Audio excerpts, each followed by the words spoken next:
एक ऐसा युग जहां शौर्य, धोखा, प्रेम और नफरत की कहानियां लिखी गई, जहां एक ही सिंहासन के लिए भाई भाई से टकरा गए और दोस्ती और विश्वास का असली मतलब सामने आया। यह कहानी है महाभारत की। एक ऐसा युद्ध जिसमें सिर्फ तलवार नहीं बल्कि दिमाग, चालाकियां और धर्म के फैसले भी जीत या हार तय करते हैं। क्या आप जानते हैं कैसे पांडवों और कौरवों के बीच यह संघर्ष सिर्फ युद्ध नहीं था बल्कि जीवन के सबसे बड़े सबक से भरा हुआ एक महाकाव्य था।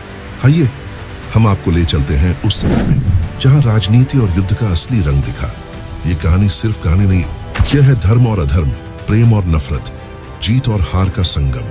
तो तैयार हो जाइए महाभारत के इस अद्भुत सफर के लिए। हर पल यहाँ है एक नया रहस्य और हर कदम पर है एक नया ट्विस्ट। देखिए पूरी कहानी जो आपको बांधे रखेगी अंत तक। कथा आरंभ होती है हस्तिनापुर से। हस्तिनापुर उस समय भारत का एक शक्तिशाली और प्रसिद्ध राज्य था। वहां के राजा थे महाराज शांतनु। एक दिन शांतनु गंगा नदी के तट पर गए। वहां उनकी दृष्टि एक अनोखी, अत्यंत सुंदर स्त्री पर पड़ी। वह कोई साधारण स्त्री नहीं, स्वयं गंगा देवी ही मनुष्य रूप में पृथ्वी पर अवतरित हुई थी। शांतनु उनसे प्रथम दर्शन में ही प्रेम कर बैठे। शांतनु ने गंगा से विवाह का प्रस्ताव रखा। गंगा ने कहा, मैं आपसे विवाह कर सकती हूँ, पर एक कठोर शर्त है। आप मुझे कभी ये नहीं पूछेंगे कि मैं क्या कर रही हूँ, क्यों कर रही हूँ। यदि आपने एक भी बार मुझसे कोई प्रश्न पूछा तो उसी क्षण मैं आपको छोड़कर चली जाऊंगी। प्रेम में डूबे शांतनु ने बिना सोचे समझे यह शर्त स्वीकार कर ली। दोनों का विवाह हो गया। कुछ समय बाद गंगा ने एक पुत्र को जन्म दिया। जैसे ही बालक जन्मा, गंगा उसे गोद में लेकर नदी के किनारे पहुंची और निर्मम भाव से उसे गंगा में डुबोकर बहा दिया। यह देखकर शांतनु भीतर तक टूट गए, पर उन्हें अपना वचन याद था, इसलिए वे चुप रहे। दूसरा पुत्र हुआ, वही घटना दोबारा घटी। तीसरा, चौथा, पांचवां, छठा, सातवां, कुल 7 पुत्र पैदा हुए और प्रत्येक को गंगा ने जन्म लेते ही नदी में बहा दिया। शांतनु का हृदय विदीर्ण हो रहा था, पर वचनबद्ध होने के कारण वे मौन रहे। जब 8वां पुत्र जन्मा और गंगा उसे लेकर फिर नदी की ओर चली, तब शांतनु अपने आप को रोक न सके। वे पुकार उठे, हे गंगा, यह तुम क्या कर रही हो? अपने ही नवजात पुत्रों को क्यों मार देती हो? प्रश्न होते ही गंगा ठिठक गई। उसने शांत भाव से कहा, राजन, आपने मेरा वचन तोड़ दिया। अब मुझे आपको छोड़कर जाना होगा, परंतु जाते जाते मैं आपको सत्य बताती हूँ। ये जो 7 बालक मैंने गंगा में बहाए, वे वास्तव में देवलोक के वसु थे।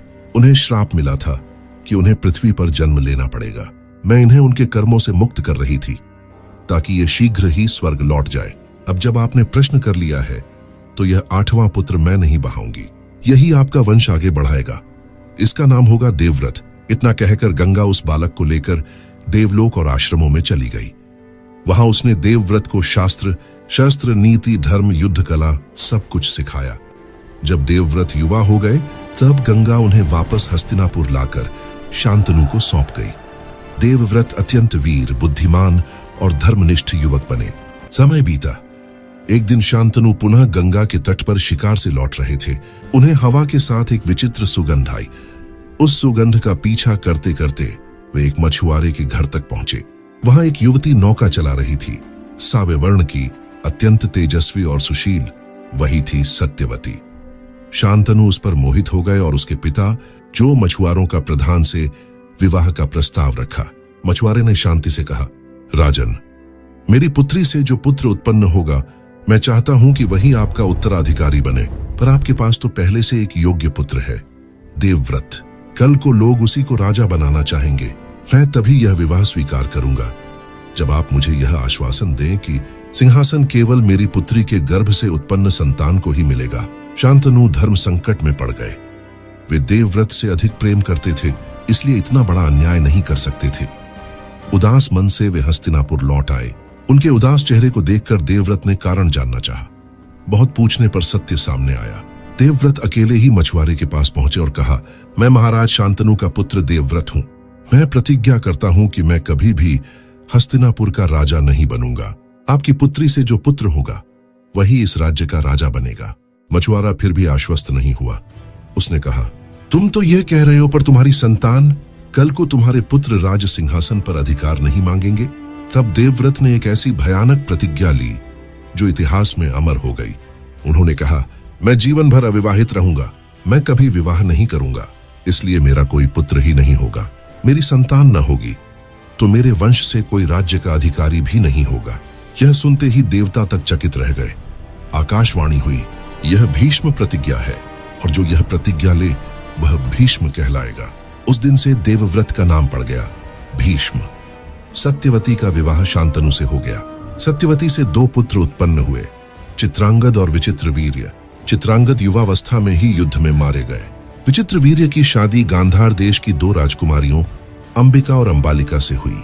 कुछ वर्षों बाद विचित्रवीर्य भी बिना संतान के मृत्यु को प्राप्त हो गए। अब हस्तिनापुर के सिंहासन पर बैठाने के लिए कोई सीधा उत्तराधिकारी नहीं था। तभी सत्यवती को अपना पुराना रहस्य याद आया। उसके पहले जीवन से भी एक पुत्र था, महर्षि व्यास। वही व्यास जिन्होंने आगे चलकर महाभारत ग्रंथ की रचना की। सत्यवती ने व्यास को बुलाकर कहा, राजवंश नष्ट होने की कगार पर है। नियोग की प्रथा के अनुसार तुम्हें महाराज की विधवा रानियों से संतति उत्पन्न करनी होगी ताकि वंश चलता रहे। नियोग उस समय की एक मान्य विधि थी जिसमें धर्मपूर्वक सीमित उद्देश्य से वंश को बचाने के लिए संतान उत्पन्न की जाती थी। पहले व्यास अंबिका के पास गए। व्यास का रूप अत्यंत तेजस्वी परंतु कठोर और भयावह था। जटाधारी, काले वस्त्र, तपस्या का सूर्य सा तेज। अंबिका उन्हें देखकर घबरा गई और आंखें बंद कर ली। फलस्वरूप उससे जो पुत्र उत्पन्न हुआ वह जन्म से ही अंधा था। उसका नाम रखा गया धृतराष्ट्र। दूसरी बार व्यास अंबालिका के पास गए। अंबालिका डर के मारे पीली पड़ गई, चेहरे का सारा रक्त उतर गया।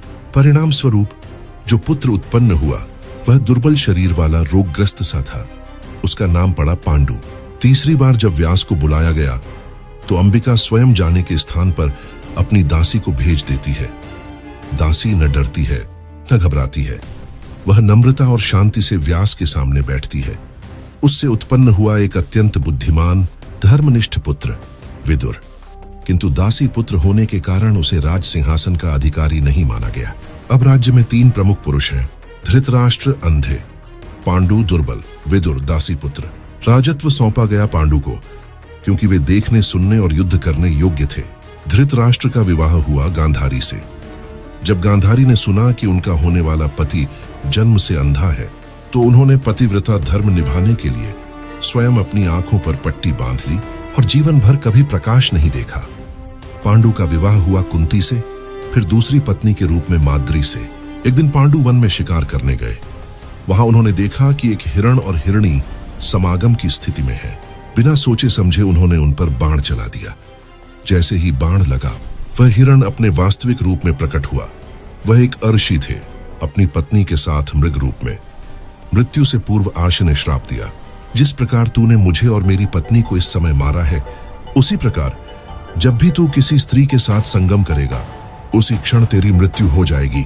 इस श्राप से भयभीत होकर पांडु ने राज्य त्याग दिया और कुंती माद्री के साथ वन में निवास करने लगे। इधर एक महत्वपूर्ण रहस्य और है। कुंती के पास महर्षि दुर्वासा का दिया हुआ एक वरदान था। जब वह युवती थी, दुर्वासा आशी उसके पिता के यहाँ ठहरे थे। उनकी सेवा से प्रसन्न होकर उन्होंने कुंती को एक मंत्र दिया, जिस किसी देवता का तुम स्मरण करोगी और यह मंत्र जपोगी, वह देवता तुम्हारे समक्ष प्रकट होगा और तुम्हें उससे एक पुत्र प्राप्त होगा। वन में पांडु ने यही वरदान कुंती को स्मरण कराया और वंश की रक्षा के लिए उसका उपयोग करने को कहा। कुंती ने सबसे पहले धर्मराज यम का आह्वान किया। उनसे एक तेजस्वी, धर्मप्रिय, सत्यवादी पुत्र उत्पन्न हुआ, युधिष्ठिर। वह धर्म का मूर्त रूप माना गया। दूसरी बार कुंती ने वायुदेव का स्मरण किया। उनसे जन्म लिया भीम ने, जिसकी असाधारण शारीरिक शक्ति अतुलनीय थी। तीसरी बार उन्होंने इंद्रदेव को बुलाया। उनसे उत्पन्न हुआ अर्जुन, जो धनुर्विद्या का अद्वितीय महारथी बना। बाद में कुंती ने यह मंत्र माद्री के साथ भी बांटा। माद्री ने अश्विनी कुमारों का आह्वान किया।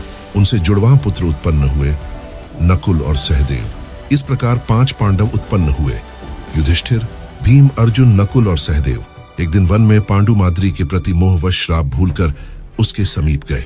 श्राप के कारण उसी क्षण उनकी मृत्यु हो गई। माद्री को लगा कि इस मृत्यु की दोषिणी वह स्वयं है, अतः उसने भी पांडु के साथ चिता में जलकर प्राण त्याग दिए। कुंती 5 पांडवों को लेकर हस्तिनापुर लौट आई। अब उधर धृतराष्ट्र और गांधारी के 100 पुत्र हो चुके थे। उनमें ज्येष्ठ था दुर्योधन, एक कन्या भी थी, दुश्शला। धृतराष्ट्र के ये 100 पुत्र ही कौरव कहलाए, क्योंकि वे राजा कुरु के वंशज थे। और पांडु के 5 पुत्र पांडव। कथा यहां से और रोचक हो जाती है। कुंती का एक और गुप्त रहस्य था। उसका पहला पुत्र जो विवाह से पूर्व ही जन्मा था, कर्ण। जब कुंती युवती थी तो उसने दुर्वासा के मंत्र की परीक्षा लेने के लिए सूर्यदेव का आह्वान किया। सूर्यदेव प्रकट हुए और वचन के अनुसार उसे एक तेजस्वी पुत्र प्रदान किया, जो जन्म से ही कवच कुंडल से युक्त था। समाज के भय से कुंती ने उस शिशु को एक टोकरा में रखकर नदी में बहा दिया। एक सारथी अधिरथ और उसकी पत्नी राधा ने उसे पाया और पुत्र की तरह पाला। वही बालक बड़ा होकर महान धनुर्धर कर्ण बना।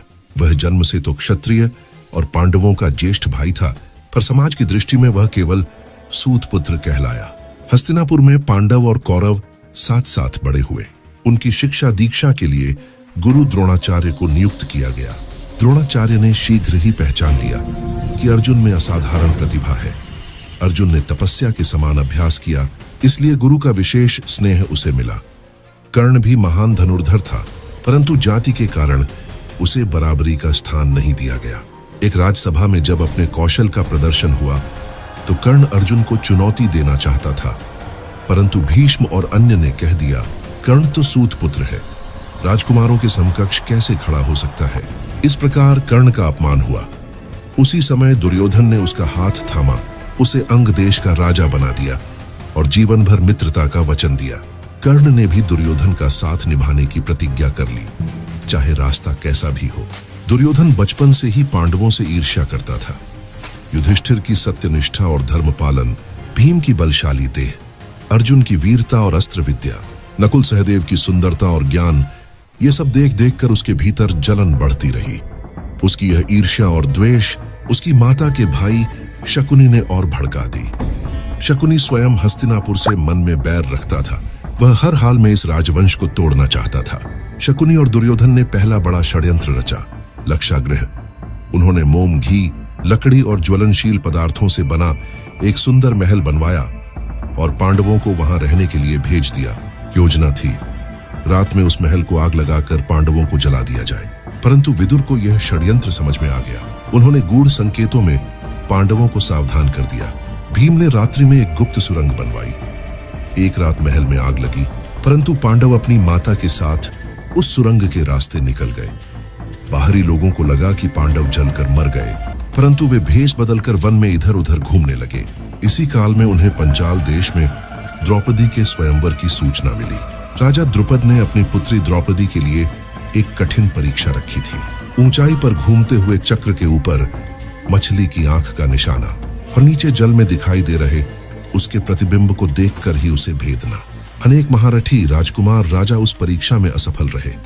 कर्ण भी खड़ा हुआ, पर द्रौपदी ने ऊंची वाणी में कह दिया, मैं सूतपुत्र से विवाह नहीं करूंगी। कर्ण अपमानित होकर लौट आया। अंत में ब्राह्मण वेश में बैठे अर्जुन ने धनुष उठाया, एकाग्रता से जल में प्रतिबिंब देखा और एक ही बाण से मछली की आंख भेद दी। द्रौपदी ने अर्जुन के गले में जयमाला डाल दी। जब पांडव द्रौपदी को लेकर अपनी झोपड़ी में लौटे तो बाहर से ही मां कुंती से बोले, मां देखो हम क्या लाए हैं। कुंती बिना देखे ही बोल उठी, जो भी लाए हो 5 भाई मिल बांट कर उपयोग करना। जब उन्हें पता चला कि वह कोई वस्तु नहीं, एक स्त्री द्रौपदी है, तब वे अत्यंत व्याकुल हुई। परंतु वचन निकल चुका था और उस समय वचन को अत्यंत पवित्र माना जाता था।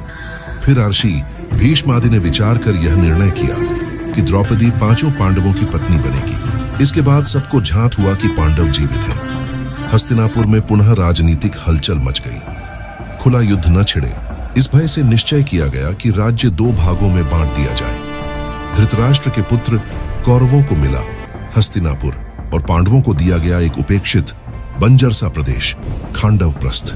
कठिन परिश्रम, बुद्धि और भगवान कृष्ण की सहायता से पांडवों ने उस वीरान भूमि को सुंदर नगर में बदल दिया। यही आगे चलकर इंद्रप्रस्थ कहलाया। महल, बाग, मार्ग, सरोवर, सब ओर समृद्धि दिखने लगी। दुर्योधन यह सब देखकर भीतर ही भीतर जलने लगा। इंद्रप्रस्थ में युधिष्ठिर ने एक विराट राजसूय यज्ञ किया। समस्त राजा, महारथी, द्रोण, भीष्म, कृपाचार्य, दुर्योधन, शकुनी सब आमंत्रित थे। वहां माया सभा थी, जहां फर्श कभी जल जैसा प्रतीत होता कहीं जल पत्थर जैसा। दुर्योधन एक स्थान पर फर्श को ठोस समझकर चला, किंतु वहां जल था, वह गिर पड़ा। भीम, द्रौपदी और अन्य हंस पड़े। द्रौपदी के मुंह से निकला, अंधे का पुत्र भी अंधा ही होगा। यह वाक्य दुर्योधन के अहंकार और हृदय पर गहरा घाव बन गया। उसने बदले की ज्वाला में महाभारत का अगला अध्याय रचा। अब शकुनी ने जुए का दुष्ट खेल रचा। युधिष्ठिर जुआ नहीं खेलना चाहते थे, पर राजसभा का बुलावा टालना उन्हें अनुचित लगा। वे हस्तिनापुर की सभा में पहुंचे। वहां शकुनी दुर्योधन की ओर से पासे फेंक रहे थे। वे छल कपट से पासों को अपने अनुकूल गिराते और युधिष्ठिर एक एक कर सब कुछ हारते चले गए। पहले उन्होंने सोना, चांदी, रत्न संपत्ति हारी, फिर अपना राज्य इंद्रप्रस्थ हार गए। फिर एक एक कर अपने चारों भाई दांव पर लगाए, वे भी हार गए। फिर स्वयं को दास बना दिया। अंत में दुर्योधन ने कहा, अब अपनी पत्नी द्रौपदी को दांव पर लगाओ। वचनबद्ध धर्म संकट में पड़े युधिष्ठिर ने द्रौपदी को भी दांव पर लगा दिया और खेल में हार गए।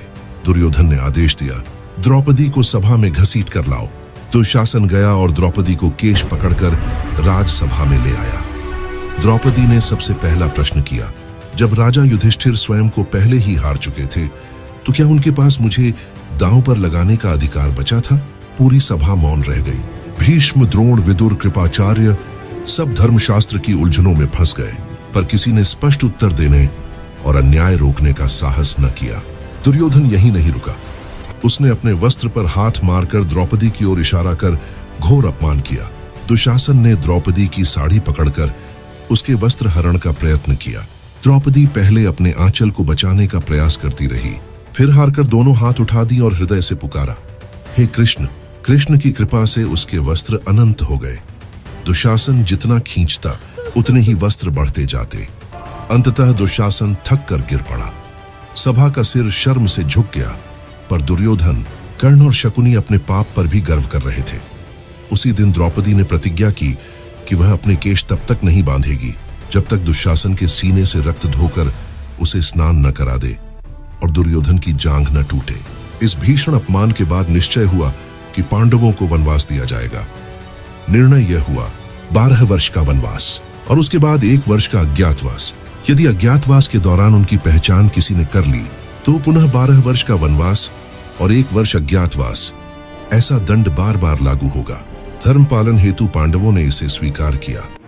वे अपनी माता कुंती से विदा लेकर वन में चले गए। वनवास के अनेक प्रसंग हैं। भीम का राक्षसों से युद्ध, हिडिंबा से विवाह और घटोत्कच का जन्म, अर्जुन का तपस्या करके इंद्रलोक और शिव से दिव्यास्त्र प्राप्त करना, युधिष्ठिर का यक्ष के साथ प्रश्न उत्तर, जहां उसने धर्म, जीवन, मित्रता, सुख दुख आदि पर अद्भुत उत्तर दिए और अपने मृत भाइयों को पुनः जीवन दिलवाया। 12 वर्ष पूर्ण होने पर अज्ञातवास का समय आया। पांडवों ने विराट नगर को अपना आश्रय स्थल चुना। युधिष्ठिर बने कंक, राजा विराट के सभासद और पासा खेलने वाले ज्ञानी। भीम बने बल्लभ, भोजन बनाने वाले रसोइया और व्यायामशाला के वीर। अर्जुन ने ब्रह्मचारी स्त्री रूप धारण किया। बृहन्नला, जो राजकुमारियों को नृत्य संगीत सिखाता। नकुल बने अश्वशाला के रखवाले, घोड़ों के विशेषज्ञ। सहदेव बने गौशाला के संरक्षक। द्रौपदी ने सैरंध्री नाम से रानी की दासी का रूप लिया। अज्ञातवास भी सफलतापूर्वक पूर्ण हो गया। उनकी असली पहचान कौरवों को समय रहते झात ना हो सकी। अब पांडव अपनी शर्तें पूरी करके पुनः अपना अधिकार मांगने के लिए आगे बढ़े। शांति की एक अंतिम कोशिश के लिए स्वयं श्री कृष्ण हस्तिनापुर गए। उन्होंने धृतराष्ट्र और दुर्योधन से कहा, पांडव युद्ध नहीं चाहते, उन्हें केवल उनका उचित भाग दे दो, इंद्रप्रस्थ लौटा दो। यदि इतना भी कठिन लगे तो केवल 5 छोटे छोटे गांव ही दे दो, वे उसी में संतुष्ट हो जाएंगे। परंतु अहंकार से अंधे दुर्योधन ने उत्तेजित स्वर में उत्तर दिया, मैं पांडवों को सुई की नोक के बराबर भूमि भी नहीं दूंगा। अब युद्ध अवश्यंभावी था। कुरुक्षेत्र का विशाल मैदान तैयार हुआ। दोनों पक्षों की सेनाएं आमने सामने खड़ी हो गईं। एक ओर कौरवों की 11 अक्षौहिणी सेना, दूसरी ओर पांडवों की 7 अक्षौहिणी सेना। दोनों पक्षों ने पहले कृष्ण से सहायता मांगी। कृष्ण ने कहा, मेरी एक नारायणी सेना है और मैं स्वयं हूं, पर मैं शस्त्र नहीं उठाऊंगा। एक पक्ष मेरी सेना ले सकता है, दूसरा पक्ष मुझे केवल सारथी और मार्गदर्शक के रूप में। दुर्योधन पहले पहुंचा, पर वह कृष्ण के मस्तक के पास बैठ गया। बाद में अर्जुन आए और चरणों के समीप बैठ गए। जब कृष्ण ने नेत्र खोले तो उन्होंने अर्जुन को पहले देखा, फिर दुर्योधन को। उन्होंने अर्जुन से पूछा, तुम क्या चाहते हो, मेरी सेना या मैं स्वयं? अर्जुन ने बिना देर किए कहा, मुझे आप चाहिए प्रभु, भले ही आप शस्त्र न उठाए, पर आपका साथ ही मेरे लिए सबसे बड़ा बल है। दुर्योधन प्रसन्न हुआ कि पूर्ण नारायणी सेना उसे मिल गई, परंतु वह यह नहीं समझ पाया कि युद्ध में केवल संख्या नहीं, सत्य, नीति और सही मार्गदर्शन ही अंतिम विजय का कारण होते हैं। युद्ध आरंभ होने से ठीक पहले अर्जुन ने जब अपने सम्मुख खड़े सैन्य बल को देखा, दादा भीष्म, गुरु द्रोण, मामा, भाई बंधु पुरखे, तो उसका हृदय द्रवित हो उठा। उसने गांडीव धनुष नीचे रख दिया और कहा, हे कृष्ण, मैं अपने ही लोगों पर बाण कैसे चला सकता हूँ? राज्य, सुख, वैभव, इन सब का क्या मूल्य है? यदि इसकी कीमत अपनों के रक्त से चुकानी पड़े, मैं युद्ध नहीं करूंगा। तभी कृष्ण ने अर्जुन को जो उपदेश दिया वही श्रीमद् भगवद गीता के नाम से विख्यात है। कृष्ण ने कहा, आत्मा न जन्म लेती है न मरती है, शरीर बदलते रहते हैं, पर आत्मा सनातन है। कर्म करना तुम्हारा कर्तव्य है, फल की चिंता और आसक्ति मत रखो। अधर्म के सामने निष्क्रिय रहना भी अधर्म ही है। यदि तुम योग्य हो तो तुम्हें अपने धर्म, अपने कर्तव्य और न्याय की रक्षा के लिए खड़ा होना ही होगा। गीता केवल अर्जुन के लिए नहीं, पूरे मानव समाज के लिए मार्गदर्शक बनी। युद्ध छिड़ गया। पहले 10 दिन तक कौरव सेना के सेनापति रहे भीष्म पितामह। उन्हें कोई परास्त नहीं कर पा रहा था। भीष्म को इच्छा मृत्यु का वर मिला था। वे जब चाहें तभी प्राण त्याग सकते थे। कोई भी उन पर पूरे मन से वार करने का साहस भी नहीं जुटा पा रहा था, क्योंकि सब उनका सम्मान करते थे। कृष्ण ने पांडवों को बातों बातों में बताया, भीष्म स्त्री पर शस्त्र नहीं चलाएंगे। यदि कोई ऐसा योद्धा उनके सामने हो जिसे वे स्त्री मानते हों, तो उस ढाल के पीछे से उन पर प्रहार किया जा सकता है। शिखंडी, जो पूर्व जन्म में अंबा थीं और भीष्म के प्रति गहरी शत्रुता रखती थीं, युद्ध में अर्जुन के रथ पर सवार होकर आगे खड़ी हुई। भीष्म ने शिखंडी पर शस्त्र उठाने से इनकार कर दिया। उसी क्षण अर्जुन ने शिखंडी की आड़ से भीष्म पर असंख्य बाण चलाए। भीष्म का शरीर बाणों से छलनी हो गया और वे भूमि पर न गिरकर बाणों की शैया पर लेट गए। उन्होंने तत्क्षण मृत्यु नहीं स्वीकार की। वह शरद ऋतु तक उसी शैया पर लेटे रहे और युधिष्ठिर को राज्य, धर्म, नीति शास्त्र और जीवन के अनेक उपदेश दिए। इसके बाद गुरु द्रोणाचार्य सेनापति बने। वे भी अपराजय सिद्ध हो रहे थे। उनका मन तोड़ने के लिए एक योजना बनी। द्रोण का प्रिय पुत्र था अश्वत्थामा। भीम ने एक हाथी को मारकर उसका नाम अश्वत्थामा रखा और जोर से घोषणा की, अश्वत्थामा मारा गया। द्रोण ने युधिष्ठिर से सत्य जानने की इच्छा की, क्योंकि वे जानते थे कि युधिष्ठिर कभी झूठ नहीं बोलते। उन्होंने पूछा, बताइए, क्या सचमुच अश्वत्थामा मारा गया? युधिष्ठिर धर्म संकट में पड़ गए। अंत में उन्होंने कहा, अश्वत्थामा मारा गया। परंतु हाथी शब्द धीरे से बोला गया या नगाड़ों, शंखों के शोर में डूब गया। द्रोण को केवल यह सुनाई दिया, अश्वत्थामा मारा गया। विरक्त हो उन्होंने अपने शस्त्र त्याग दिए, ध्यानस्थ होकर भूमि पर बैठ गए।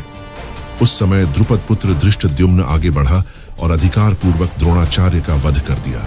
युधिष्ठिर का रथ, जो अब तक धरती से कुछ ऊपर चलता था, कहते हैं उनके धर्म बल के कारण उसी दिन भूमि का स्पर्श करने लगा, क्योंकि पहली बार उनके मुख से आधा सच आधा झूठ निकला था। अब सेना का नेतृत्व कर्ण के हाथों आया। कर्ण और अर्जुन का युद्ध तो जैसे नियति ने पहले से निश्चित कर रखा था। कर्ण ने जीवन भर अपमान, तिरस्कार, जाति भेद सहा, पर फिर भी दुर्योधन के प्रति वफादार रहा। युद्ध के एक चरण में कर्ण का दिव्य अस्त्र विजय था, जो निश्चित रूप से शत्रु का वध कर सकता था, पर उसने उसे घटोत्कच पर चला दिया। कृष्ण चाहते भी यही थे, क्योंकि यदि वह अस्त्र अर्जुन पर चलता तो उसकी रक्षा कठिन होती। अंततः वह दिन आया जब अर्जुन और कर्ण आमने सामने खड़े हुए। युद्ध भयंकर हुआ। अचानक कर्ण के रथ का पहिया कीचड़ में धंस गया। कर्ण ने शास्त्रानुसार युद्ध विराम की प्रार्थना करते हुए कहा, अर्जुन, धर्म के अनुसार जब कोई निशस्त्र या संकट में हो तो उस पर प्रहार नहीं करना चाहिए। मेरे रथ का पहिया निकाल लेने दो, फिर हम बराबरी से युद्ध करेंगे। कृष्ण ने अर्जुन से कहा, जब द्रौपदी का चीरहरण हो रहा था तब कर्ण ने कौन सा धर्म याद रखा था? जब अभिमन्यु को नियम विहीन होकर चक्रव्यूह में फंसाकर 7 महान योद्धाओं ने मिलकर मारा, तब किसने धर्म देखा? अधर्म के सामने मात्र आदर्शों का सहारा लेकर बैठ जाना भी कभी कभी अपने आप में अधर्म बन जाता है। अब संकोच मत करो। अर्जुन ने कृष्ण के संकेत पर बाण चलाया और कर्ण का वध कर दिया। कर्ण मृत्यु के समय भी दानवीरता और उदारता के प्रतीक रहे। कहते हैं कि मृत्यु शैया पर भी उन्होंने अपना कवच कुंडल दान में दे दिए। अंततः अधिकांश वीर मारे जा चुके थे। अब दुर्योधन ही मुख्य योद्धा के रूप में बचा था। वह एक सरोवर के भीतर जल स्थल योग से छिप बैठा था। कृष्ण ने भीम को उसकी छिपने की जगह बता दी। दुर्योधन बाहर आया और घोषणा की, मैं केवल भीम के साथ गदा युद्ध करूंगा। भीम और दुर्योधन दोनों गदा युद्ध के परम कुशल योद्धा थे। नियम था, कमर से नीचे प्रहार नहीं किया जाएगा। काफी समय तक युद्ध चलता रहा। कभी दुर्योधन भारी पड़ा, कभी भीम। कृष्ण ने भीम को संकेत दिया, याद करो, यही दुर्योधन था जिसने द्रौपदी को सभा में नग्न करने का आदेश दिया था। यही तुम्हारे भाइयों के वध का कारण बना। यह केवल योद्धा नहीं, अत्याचार का प्रतीक है। भीम ने नियम तोड़ते हुए दुर्योधन की जांघ पर गदा से प्रचंड प्रहार किया। दुर्योधन की जांघें टूट गईं। वह भूमि पर गिर पड़ा। दुर्योधन का अंत हो गया, पर उसके भीतर का अहंकार अंतिम सांस तक टूटने को तैयार न था। युद्ध भले ही समाप्त हो गया, परंतु हिंसा और प्रतिशोध अभी भी शेष था। रात्रि में अश्वत्थामा, कृपाचार्य और कृतवर्मा ने पांडव शिविर पर धावा बोला। सोते हुए युवराजों, द्रौपदी के 5 पुत्रों का वध कर डाला। अभिमन्यु पहले ही चक्रव्यूह में शहीद हो चुका था। इस प्रकार पांडवों की अगली पीढ़ी भी लगभग नष्ट हो गई। कुरुक्षेत्र की भूमि शवों से पट गई। चारों ओर विलाप, रोदन, शोक, यही स्वर सुनाई देने लगे। पांडव विजयी हुए, परंतु इस विजय में आनंद नहीं, केवल ग्लानि और पीड़ा थी। युधिष्ठिर को लगा कि इतनी हत्या, इतना रक्तपात कर प्राप्त हुआ राज्य उनके लिए भार है, अधिकार नहीं। फिर भी कृष्ण के समझाने पर वे हस्तिनापुर के सम्राट बने और न्यायपूर्ण शासन चलाया। राजसूय, अश्वमेध आदि यज्ञ किए, धर्म के अनुसार प्रजा पालन किया। फिर भी उनके हृदय में एक रिक्तता, एक अपराध बोध बना रहा कि उनकी विजय की कीमत बहुत महंगी थी। अंततः समय आने पर पांडवों ने राज्य त्याग दिया। उन्होंने निर्णय लिया कि अब शरीर को भी त्यागने और स्वर्ग प्राप्ति की यात्रा का समय है। 5 पांडव और द्रौपदी हिमालय की ओर प्रस्थान कर गए। चढ़ाई कठिन थी, वायु विरल, मार्ग दुर्गम। सबसे पहले द्रौपदी गिरी। शायद उसके हृदय में अर्जुन के प्रति थोड़ी अधिक आसक्ति थी। फिर एक एक कर सहदेव, नकुल, अर्जुन और भीम भी गिर गए। केवल युधिष्ठिर निरंतर आगे बढ़ते रहे। उनके साथ एक कुत्ता भी चल रहा था। मार्ग के अंत में देवराज इंद्र का दिव्य रथ आया और उन्होंने कहा, राजन आइए, आप स्वर्ग को चलिए। युधिष्ठिर ने कहा, मैं इस कुत्ते को छोड़कर अकेला स्वर्ग नहीं जाऊंगा। यह मेरे साथ अंत तक चला है, इसे त्यागना अधर्म होगा। इंद्र ने कहा, स्वर्ग में कुत्तों के लिए स्थान नहीं है। परंतु युधिष्ठिर अपने निर्णय पर अडिग रहे। तभी वह कुत्ता रूप बदलकर धर्मराज बन गया, युधिष्ठिर के वास्तविक पिता। उन्होंने कहा, यह तुम्हारी अंतिम परीक्षा थी। तुमने धर्म और करुणा दोनों की रक्षा की। तुम सचमुच स्वर्ग के अधिकारी हो। स्वर्ग में पहुंचकर भी युधिष्ठिर को एक विचित्र अनुभव हुआ। उन्हें कुछ समय के लिए ऐसा प्रतीत हुआ कि दुर्योधन और कौरव वहां सुख भोग रहे हैं और पांडव कुछ समय के लिए दुहक के स्थान में। फिर समझाया गया, मनुष्य के कर्मों का हिसाब एक जन्म से नहीं, कई जन्मों और अनेक कर्मों के संचित परिणाम से होता है। धर्म अधर्म की गणना अत्यंत सूक्ष्म होती है। महाभारत की यह महागाथा किसी एक पक्ष को पूर्णतः अच्छा या बुरा नहीं ठहराती। यह दिखाती है कि जब जब अहंकार, लोभ, ईर्ष्या और अन्याय मिलकर धर्म पर भारी पड़ते हैं तो केवल एक परिवार ही नहीं, पूरा समाज विनाश की ओर बढ़ जाता है। भीष्म हमें सिखाते हैं कि ऐसी कठोर प्रतिज्ञा मत लो जो आगे चलकर तुम्हें अन्याय के पक्ष में खड़ा कर दे या सही का साथ देने से रोक दे। कर्ण सिखाता है कि अन्याय और अपमान एक महान हृदय वाले मनुष्य को भी गलत पक्ष में खड़ा कर सकते हैं। मित्रता और कृतज्ञता अच्छी बात है, पर उन्हें धर्म से ऊपर रख देना विनाशकारी है। द्रौपदी की कथा बताती है कि स्त्री का अपमान किसी भी सभ्यता के पतन का सबसे बड़ा कारण बन सकता है। अर्जुन का मोह और गीता का उपदेश सिखाता है कि जीवन का सबसे बड़ा संग्राम बाहर नहीं, हमारे भीतर के संशय, भय और आसक्ति के विरुद्ध होता है। और श्री कृष्ण सिखाते हैं, कर्तव्य से मुंह मोड़ना, केवल मैं शांति चाहता हूं कह देना ही धर्म नहीं है। धर्म का सच्चा पालन कभी कभी अत्यंत कठोर निर्णय, त्याग और संघर्ष की मांग करता है। इसलिए कहा गया है, जो कुछ महाभारत में है वह कहीं न कहीं इस संसार में अवश्य है, और जो महाभारत में नहीं है वह शायद संसार में कहीं नहीं।